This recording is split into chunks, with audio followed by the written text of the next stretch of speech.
জাওয়াদের প্রভাবে বিভিন্ন স্থানে টানা বৃষ্টি, গণপরিবহন কম থাকায় রাজধানীবাসীর দুর্ভোগ। কাল থেকে স্বাভাবিক হবে পরিস্থিতি। এবং চট্টগ্রামে কোস্টগার্ডকে 14টি বোট উপহার দিচ্ছে জাপানি সাহায্য সংস্থা জাইকা। সাগরপথে চোরাচালান রোধে বাড়বে সক্ষমতা।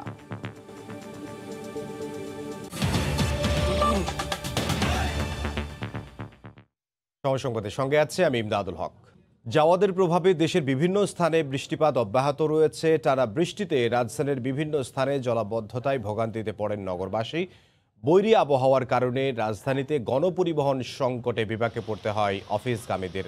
আবার কোথাও কোথাও দেখা যায় যানজট। আবহাওয়া অধিদপ্তর জানিয়েছে, জাওয়াদের শক্তি কমে বঙ্গোপসাগরের নিম্নচাপে পরিণত হয়েছে। এর প্রভাবে উপকূলীয় জেলাগুলো সহ বিভিন্ন জেলায় রোববার থেকে টানা গুঁড়ি গুঁড়ি ও মাঝারি বৃষ্টিপাত হচ্ছে। মঙ্গলবার থেকে অবস্থার উন্নতি হওয়ার সম্ভাবনা রয়েছে। চলতি মাসের মাঝামাঝি সময়ে একটি এবং শেষের দিকে আরেকটি শৈত্য প্রবাহ হতে পারে। বৃষ্টি থেমে যাওয়ার পর দেশের উত্তরাঞ্চল দিয়ে হিমেল বাতাস বইতে শুরু করবে। এতে বাড়তে পারে শীতের তীব্রতা।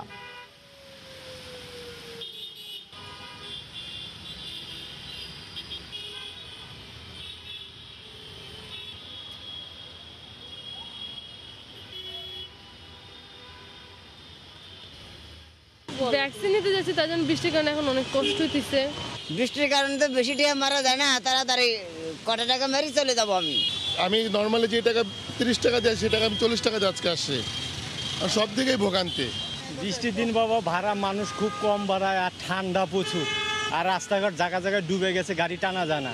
সিএনজি সিগন্যাল দিলে থামতেছে না, যা আছে সব যাত্রী, মানে খালি সিএনজিও পাওয়া যাচ্ছে না আজকে। এই মুহূর্তে রাজধানীর আগারগাঁওয়ে আছেন সহকর্মী শুভ খান এবং খুলনার কয়রা উপজেলায় আছেন সহকর্মী আব্দুল্লাহ মামুন রুবেল। সরাসরি প্রথমেই যাচ্ছে শুভর কাছে। শুভ, ধন্যবাদ ইমদাদ। আমি রয়েছি রাজধানীর আগারগাঁও এলাকায়। তো এখানেও কিন্তু বৃষ্টিপাত হচ্ছে, অর্থাৎ সকাল থেকে অব্যাহত বৃষ্টিপাত কিন্তু চলছে। তো আবহাওয়া অধিদপ্তরের যে সবশেষ যে তথ্য রয়েছে তারা বলছেন যে আজকে সারাদিন এবং রাত ভরে কিন্তু এই বৃষ্টিপাত অব্যাহত থাকবে এবং আগামীকাল সকাল 6টা থেকে আবহাওয়ার উন্নতি হবে, এমনটি কিন্তু তারা বলছেন।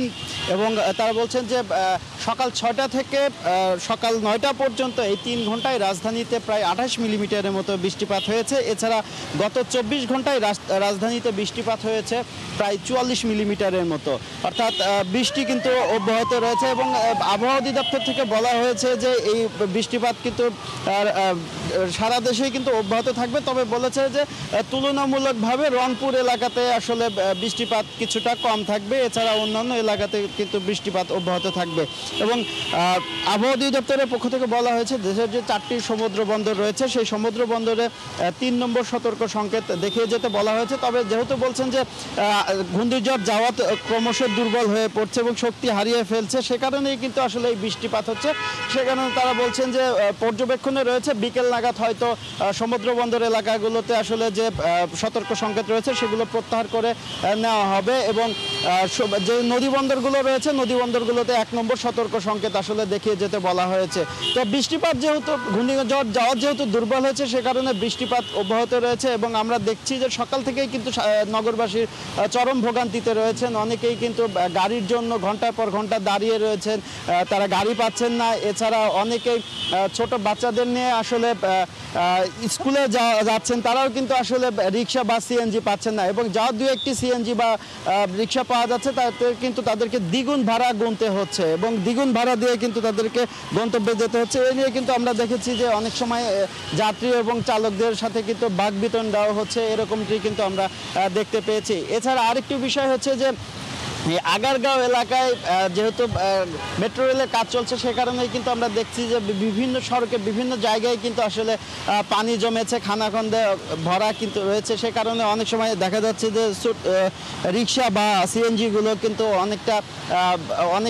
অনেক সময় আমরা দেখেছি যে গর্তে পড়ে যাচ্ছে এবং বেশ সতর্কতার সাথেই কিন্তু আসলে তারা চলাচল করছে। তো যেহেতু দুপুর নাগাদ আবহাওয়া অধিদপ্তরের পক্ষ থেকে বলা হয়েছে যে আস্তে আস্তে বৃষ্টিপাতের পরিমাণ কিছুটা কমবে বিকেল নাগাদ। তো তবে ঘূর্ণিঝড়ের আসলে গতি প্রকৃতির ওপর ভিত্তি করে কিন্তু আসলে পরবর্তীতে আবহাওয়া অধিদপ্তর থেকে তারা তাদের পূর্বাভাসের যে থাকবে সেটি তারা পরিবর্তন করে আমাদেরকে জানাবেন। তো এই ছিল রাজধানীর আগারগাঁও এলাকা থেকে সবশেষ। আমরা এখন চলে যাব খুলনায় রুবেলের কাছে। রুবেল। ধন্যবাদ শুভ। খুলনার আসলে এই ঘূর্ণিঝড় জাওয়াদের প্রভাবে খুলনার কয়রা উপজেলার কিন্তু যে উপকূলীয় এলাকা এখানে কিন্তু মানুষের ভোগান্তি আসলে চরমে উঠেছে। তো এখানে কিন্তু আসলে যে জায়গাটি আমরা রয়েছি কয়রা উপজেলার উত্তর বেতকাশি ইউনিয়ন, এটি কিন্তু আসলে সব সময় একটু ঝড় ও বাতাস বা ঝড় হলে কিন্তু সব থেকে বেশি ক্ষতিগ্রস্ত হন এই এলাকার মানুষ। তো আমরা এখন যে জায়গাটিতে রয়েছে এটি হচ্ছে গিয়া উত্তর বেতকাশি ইউনিয়নের শাকবেরিয়া নদী বলা হয়। এই নদীর পার ঘেঁষে কিন্তু অনেকগুলো গ্রাম রয়েছে। গত শনিবার রাতে যখন প্রথম এই ঘূর্ণিঝড়ের প্রভাবে বৃষ্টি শুরু হয় তখন থেকে কিন্তু আসলে এখানে আমরা দেখতে পেয়েছি যে এখানে শুনতে পেয়েছি যে ঝড়ো বাতাস এবং সৃষ্ট যে জলোচ্ছ্বাস এবং এর ফলে কিন্তু পানিতে স্রোত নদীর স্রোত অনেক বেশি বেড়ে যায় এবং তার ফলে এই এলাকায় কিন্তু যে বেড়িবাঁধ ছিল সেই বেড়িবাঁধ কিন্তু আসলে ভেঙে যায়। এই বেড়িবাঁধ ভেঙে যাওয়ার ফলে অন্তত দুটি গ্রাম সম্পূর্ণরূপে প্লাবিত হয়েছে। এখান থেকে আসলে এই স্রোতগুলো শুরু হয়েছে। ওই দুটি গ্রামে কিন্তু অন্তত 200 পরিবার এই মুহূর্তে পানিবন্দী অবস্থায় রয়েছেন। আমি যদি একটু আবহাওয়ার কথা বলি, আসলে গত রাত থেকে কিন্তু টানা বৃষ্টি হচ্ছে এই এলাকায়। এই উপকূলীয় কয়রা সহ এই আশেপাশে এখানে আশাশুনি বা অন্যান্য যে উপকূলীয় অঞ্চল রয়েছে খুলনার, সেখানে কিন্তু টানা বৃষ্টির মধ্যে রয়েছে এবং এই বৃষ্টিতে শুধু যে উপকূলীয় মানুষ ভোগান্তিতে পড়েছেন তা নয়, এর আশেপাশে যারা একটু উপকূল থেকে আমরা যখন এখানে আসার পথে দেখেছি পুরো শহর কিন্তু রাস্তাঘাট কিন্তু বৃষ্টির পানিতেও তলিয়ে গিয়েছে। আরেকটা জিনিস যদি আপনাকে জানিয়ে রাখি যে এখানে কিন্তু যে বেড়িবাঁধ সে বেড়িবাঁধ কিন্তু সর্বশেষ এই বছর আপনার 20 মে আরেকটি ঘূর্ণিঝড় হয়েছিল ইয়াস, তখনই কিন্তু আসলে তখনও ওই বেড়িবাঁধটি ভেঙে গিয়েছিল। ওই বেড়িবাঁধ ভাঙার পরে পুনরায় কিন্তু আবার নতুন করে বেড়িবাঁধ সংস্কার করার উদ্যোগ নেওয়া হয়েছিল, কিন্তু সেখান থেকে কিন্তু সেই সংস্কার কিন্তু আসলে কার্যকর হয়নি। অর্থাৎ খুব অল্প পানিতেই মানে জলোচ্ছ্বাস 4 থেকে 5 ফুট যখন পানি বেড়ে গেছে তাতেই কিন্তু আসলে এই বেড়িবাঁধ ভেঙে গিয়েছে। তো এখানে আসলে কাজের মান নিয়েও কিন্তু আসলে অভিযোগ রয়েছে এখানকার যারা গ্রামবাসী রয়েছেন তাদের। তো খুলনার কয়রা উপজেলার উত্তর বেতকাশি ইউনিয়ন থেকে ঘূর্ণিঝড় জাওয়াদের প্রভাবের যে সর্বশেষ খবর তা আমার কাছে ছিল এই। ইমদাদ। জি, আব্দুল্লাহ আল মামুন রুবেল খুলনার কয়রা থেকে যোগ দিয়েছিলেন এবং এর আগে রাজধানীর আগারগাঁও থেকে যোগ দিয়েছিলেন শুভ খান। তারা জানাচ্ছিলেন জাওয়াদের প্রভাবে মানুষের দুর্ভোগ এবং বাঁধ ভেঙে গেছে, সড়কে যানজটের সৃষ্টি হয়েছে সেই বিষয়ে। জাতীয় প্রেস ক্লাবের সামনে বেগম জিয়ার বিদেশে চিকিৎসার দাবিতে বিএনপির সাবেক উপজেলা চেয়ারম্যান ও ভাইস চেয়ারম্যানদের উদ্যোগে আয়োজিত মানববন্ধন করছেন দলের নেতাকর্মীরা। সেখানে আছেন সহকর্মী মার্জিয়া মুমু। সরাসরি যাব তার কাছে। মুমু, সমাবেশের কি অবস্থা আমাদেরকে জানাবেন? বেগম খালেদা জিয়াকে বিদেশে উন্নত চিকিৎসার দাবিতে এই মুহূর্তে বিএনপির সাবেক এবং বর্তমান উপজেলা চেয়ারম্যান এবং ভাইস চেয়ারম্যানরা তারা নয়াপল্টনের দলীয় কার্যালয়ে তারা এই মুহূর্তে বিক্ষোভ সমাবেশ পালন করছেন। বৃষ্টির কারণে এই অনুষ্ঠানটির ভেন্যু জাতীয় প্রেস ক্লাব থেকে পরিবর্তিত হয়ে পল্টনের দলীয় কার্যালয়ের নিচে করা হয়েছে এবং এই মুহূর্তে কিন্তু বিক্ষোভ সমাবেশটিতে বক্তব্য রাখছেন দলটির সিনিয়র নেতারা। কিছুক্ষণ আগেই দলের স্থায়ী কমিটির সদস্য গয়েশ্বরচন্দ্র রায় তিনি বক্তব্য রেখেছেন এবং তিনি বলেছেন যে বেগম খালেদা জিয়ারকে যার যে শারীরিক অবস্থার তাকে গুরুত্ব তিনি আবারও সরকারের কাছে আহ্বান করেছেন যাতে বেগম খালেদা জিয়াকে বিদেশে চিকিৎসার জন্য তাকে বিদেশ যাওয়ার অনুমতি দেওয়া হয়। একই সঙ্গে তিনি হুঁশিয়ারি উচ্চারণ করেছেন যে যদি বেগম জিয়া ইস্যুতে সরকারের পক্ষ থেকে ইতিবাচক জবাব না পাওয়া যায় সেখানে রাজপথে অবরোধ সহ কঠোর কর্মসূচি সহ কিন্তু নানা কর্মসূচি দলটি পালন করবেন। তো একটি বিষয় বলে রাখতে চাই যে আজকে কিন্তু বৃষ্টি উপেক্ষা করে দেশের প্রায় বিভিন্ন জেলা থেকে বিএনপির দলীয় যে যারা ভাইস চেয়ারম্যান রয়েছেন এবং উপজেলা চেয়ারম্যান রয়েছেন তারা কিন্তু এখানে হাজির হয়েছেন এবং তারাও বক্তব্য রেখেছেন শুরুতে এবং তারা বলছেন যে বেগম জিয়া ইস্যুতে সরকারের কাছে বিএনপির পক্ষ থেকে যে দাবি করা হয়েছে তা যেন মানা হয়। অন্যদিকে একটি বিষয় যদি জানিয়ে রাখতে চাই যে বেগম খালেদা জিয়া ইস্যুতে কিন্তু দলটির সিনিয়র নেতারা লাগাতার গত 2 সপ্তাহ ধরে কিন্তু তারা যে বক্তব্য দিয়ে আসছেন তা আজও তারা দিচ্ছেন এবং তারা বলছেন যে বেগম জিয়াকে উন্নত চিকিৎসা দিতে বিশেষ করে তাকে বিদেশে নেওয়ার যুক্তরাজ্য কিংবা জার্মানিতে যাওয়ার অনুমতি এর জন্য যে আবেদনটি করা হয়েছে দলের পক্ষ থেকে সেটি যাতে সরকার ইতিবাচক সাড়া দেয় সেই জন্য কিন্তু তারা আবেদন করে যাচ্ছেন এবং যদি বেগম জিয়া ইস্যুতে বিএনপির যে দাবি সেটি যদি মানা না হয় সেক্ষেত্রে দলটি কিন্তু নানা কর্মসূচি অবরোধ কর্মসূচি এমনকি সরকার বিরোধী আন্দোলনে যাওয়ার হুঁশিয়ারি দিচ্ছেন। তো এখনো কিন্তু এই বিক্ষোভ সমাবেশে বক্তব্য রাখছেন দলটির সিনিয়র নেতারা এবং কিছুক্ষণ আগে গয়েশ্বরচন্দ্র কথা বলছেন, এখন মির্জা আব্বাস কথা বলবে। তো বলা চলে যে বিগত দিনের মতো বিশেষ করে হাসপাতালে অসুস্থ বেগম জিয়া ইস্যুতে দলটির পক্ষ থেকে নেতৃবৃন্দ কঠোর আন্দোলনের হুঁশিয়ারি দিচ্ছেন। একই সঙ্গে কিন্তু তারা সরকারের প্রতি বিশেষ করে প্রধানমন্ত্রী শেখ হাসিনার প্রতি তারা অনুরোধ জানাচ্ছেন যাতে বেগম জিয়াকে বিদেশে চিকিৎসা দেওয়ার সুযোগ করে দেওয়া হয়। এমদাদ।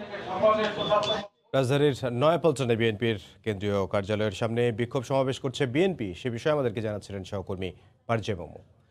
বেগম খালেদা জিয়ার অসুস্থতা নিয়ে বিএনপি রাজনৈতিক অঙ্গনে উত্তাপ ছড়াচ্ছে বলে মন্তব্য করেছেন আওয়ামী লীগ সাধারণ সম্পাদক ওবায়দুল কাদের।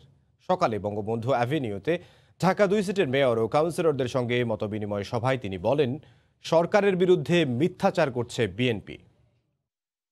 অসুস্থতা নিয়ে বিএনপি রাজনৈতিক অঙ্গনে উত্তাপ ছড়াতে তারা বিভিন্ন অপকৌশলের আশ্রয় নিয়েছে এবং সরকারের বিরুদ্ধে আমাদের আওয়ামী লীগের বিরুদ্ধে বিষোদ্গার করছে, অপপ্রচার করছে এবং বেগম জিয়ার স্বাস্থ্য নিয়ে তারা তাদের মন গড়া বক্তব্য দিচ্ছে। তারা ঘোলা পানিতে মাছ শিকারের দিবা স্বপ্ন দেখছে, তারা ক্ষমতা দখলের এই দিবা স্বপ্ন দেখে যাচ্ছে। এ স্বপ্ন একদিন দুঃস্বপ্নের নামান্তর হবে। চট্টগ্রামে কোস্ট গার্ডকে 14টি বোট উপহার হিসেবে দিচ্ছে জাপানি সাহায্য সংস্থা জাইকা। বিস্তারিত জানবো এই বিষয়ে। এই মুহূর্তে নগরীর কর্ণফুলী নদীর তীরে কোস্ট গার্ড সদর দফতরে রয়েছেন সহকর্মী কমল দে, যাব তার কাছে। কমল।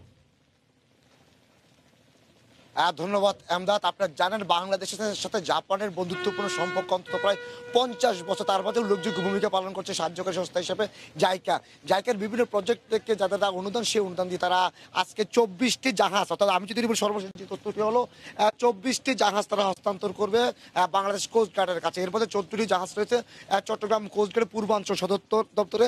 আমরা যে সর্বশেষ যে তথ্য পেয়েছি সেই তথ্যের মধ্যে রয়েছে এখানে 4টি জাহাজ রয়েছে যে সাগরে যে তেলের দূষণ হয় সেই দূষণ প্রতিরোধের সরঞ্জাম সম্বলিত রয়েছে 4টি জাহাজ, আর 10টি বোট রয়েছে যেগুলি রেস্কিউ হিসেবে কাজ করে। আপনারা জানেন দুর্যোগ দুর্ভিক্ষে কিন্তু সাধারণ মানুষকে সাহায্যের ক্ষেত্রে, উদ্ধারের ক্ষেত্রে বড় ধরনের ভূমিকা পালন করে চলছে উপকূলরক্ষী কোস্ট গার্ড। তারই অংশ হিসাবে এখানের মধ্যে 10টি বোট দিয়েছে কোস্ট গার্ড, জাপান সরকার বা জাইকা।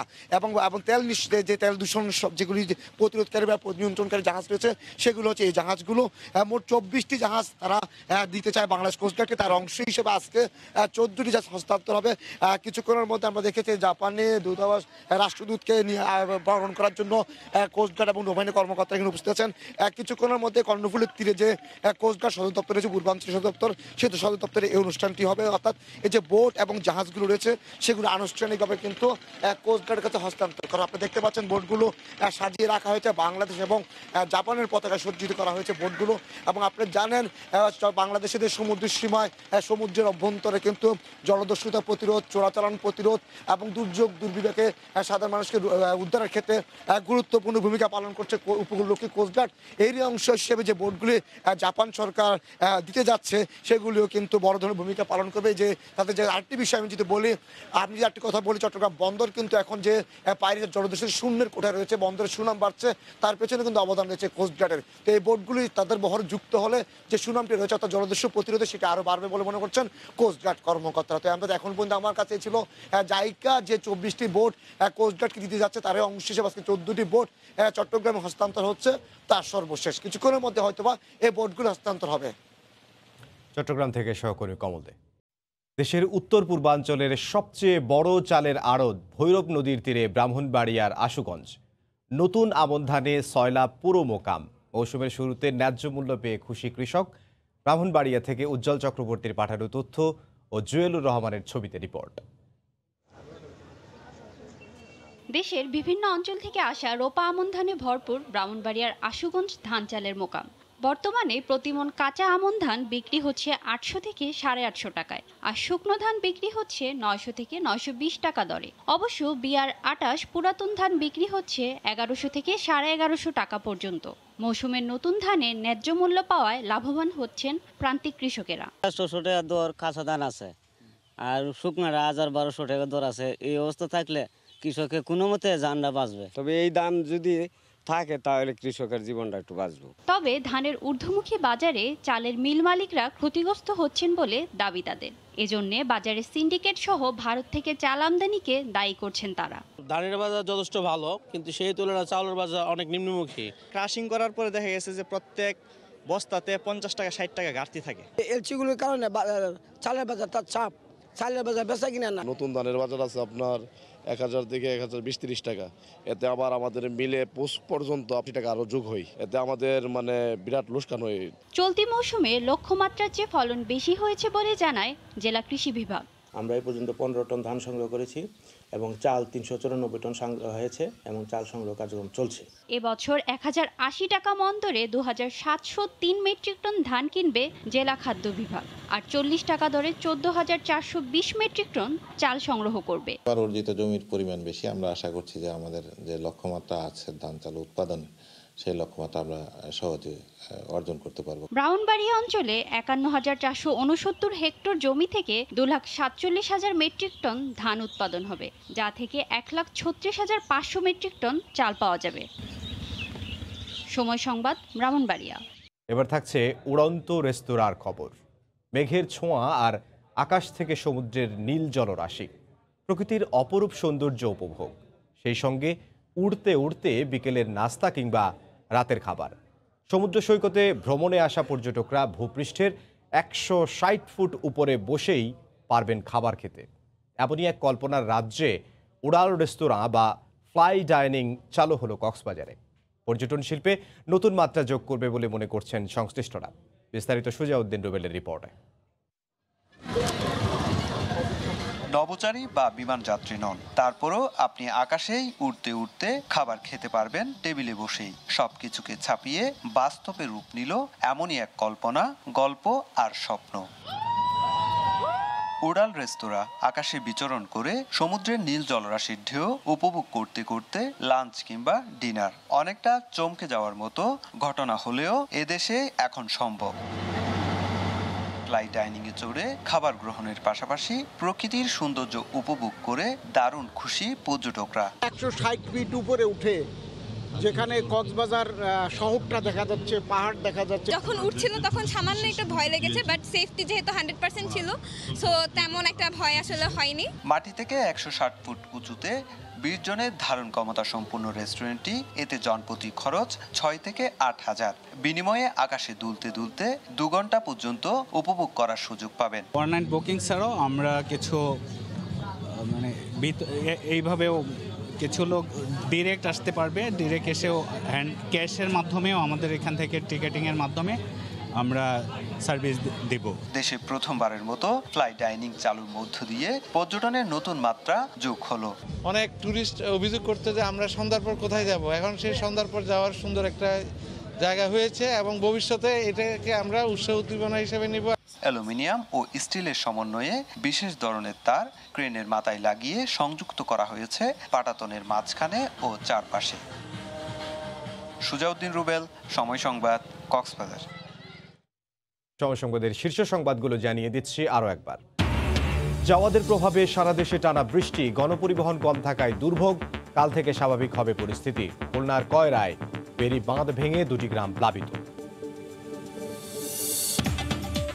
এই ছিল সময় সংবাদের, সঙ্গে থাকুন সময়।